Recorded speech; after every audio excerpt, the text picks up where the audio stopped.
Today I'm going to show you how to sell with stories in your email. Okay, so if you've been trying to tell stories in your email, this video is for you. Okay, but before we jump right in showing you exactly how to use stories to sell in your emails, okay, I need to break something down for you. Okay, storytelling in your emails isn't what you think it is or what most people like portray it is, because here's the thing: most people are trying to copy the storytelling advice from Instagram, from YouTube, and this content type of storytelling.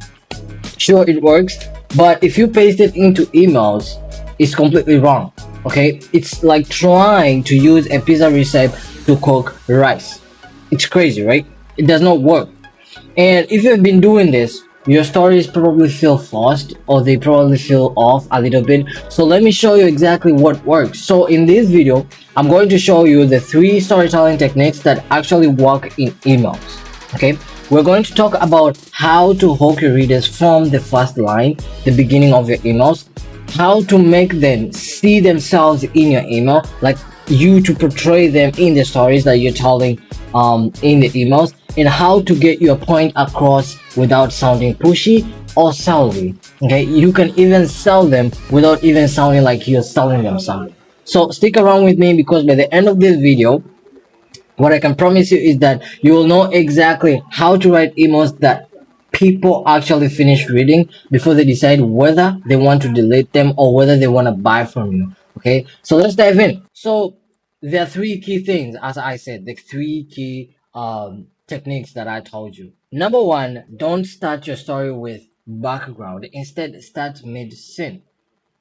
Now, here's the thing: what you have to do here is you have to drop readers into a moment that's already moving. No setup, no context, just action. Okay? Why? Because the brain hates unfinished scenes and it will keep like reading to see what happens next. And this opens a loop directly. When you start with this, like in the beginning, for example, like this is how storytelling emails are. Okay? You have maybe the subject line, and then they open the subject line, which is they open your email, right? And then they start reading your email. When they start reading your email, when you start, like, you drop them like mid scene. Okay, just start off the boot. There's no hey Colin, there's no word. Nah, you just drop the story. Okay, mid scene, boom. And then what happens is that you open a loop that they want to find out more. They want to find out what happened, or they want to find out how did this happen. Okay, that is what I mean, that the brain hates unfinished scenes, so it will try to find out what happened. Okay, that's the first thing. That's how you open any kind of email. So the second technique is that, okay, don't make your stories all about you. Instead, make it a mirror for the reader. What I mean is that you have to describe something that your reader might have been living through, okay, before they care about your experience. So as you may know, okay, if you're targeting anyone, like if you have a target audience, you have to do a research about them and something like that, so that you can understand more about the target audience that you're reaching out to. And if you understand more about the target audience that you're reaching out to, you are able to describe that person, like problem wise, their pain points and frustrations, something that is keeping them at night. So when you're able to relate their frustrations, their problems, and stuff like that in the email, right? This will also create familiarity and it will build trust, like directly. Like people trust other people when they can relate to their current situation or they are going through the same situation as them. Okay, because there's that familiarity. Okay, it's like he or she understands exactly what I'm going through. So this is exactly what I'm talking about here. Don't make your stories about you, okay? Or maybe the other client that you helped. Just take a story and make sure that that story can describe your reader exactly as how they are, or their frustration, or their pain points, or their problems right now. And I can promise you that you're going to build the trust more than ever. And that trust can help you sell, right? So the third thing is that you do not have to explain the lesson in your story. Instead, you have to show one moment and let them like connect the dots. So the lesson in your story has to connect itself. Like someone just has to read the story and connect the dots. That's what, like use imagery or tangible Okay, let me not go so much in detail, but the thing is that the brain believes what it can picture and what not what it's told.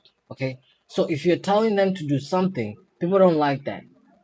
Nobody likes to be told what to do, right?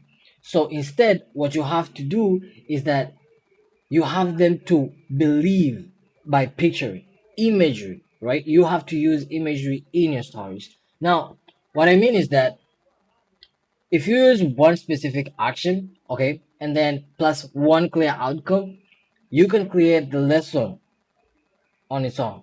Now, what I mean is that come up with a problem, create its own solution, and like you can agitate it, right, a little bit. Like you have to make them feel if they do not take action, or if they let something keep going, if they let the problem or frustration keep going for a long time, what will happen, right?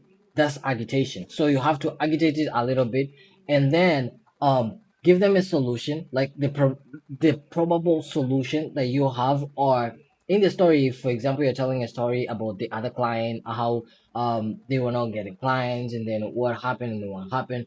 The solution, you do not have to explain the solution. What you have to do is define the solution. Don't give clear context on it. And then you give them one clear outcome.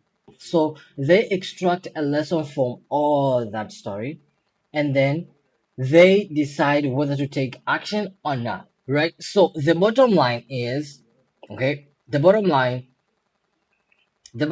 is, when you do these three key things, okay, your reader finishes the email before deciding whether they want to care or not. What matters to them is the frustration, the problem, and the pain points.